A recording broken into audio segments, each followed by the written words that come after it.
What's fascinating about the Eisenhower appointment is that suddenly an opening appeared on the Supreme Court when Sherman Minton, due to ill health, left only 3 weeks before the election in 1956.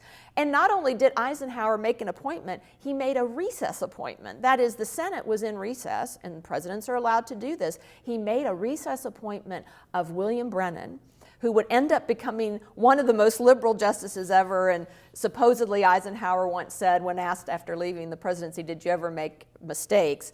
There is perhaps an apocryphal story, but it is told that he said, yes, I made 2 of them, and they're both on the Supreme Court, Earl Warren and Bill Brennan.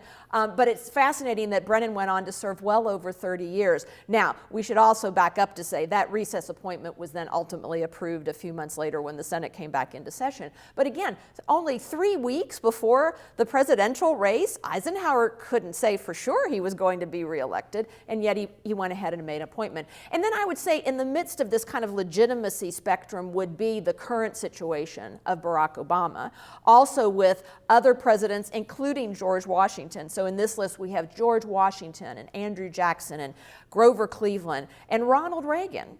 These were presidents who had served their 2 terms either by tradition, that is the tradition set by Washington, or by constitutional amendment that they could only serve 2 terms. And they are in this position, they're in the final year of their term, the final year of their 2nd term. They cannot run for re-election, but an opening appears on the bench. And I think we want to point out that even George Washington made an appointment, in fact, made 2 appointments in that period.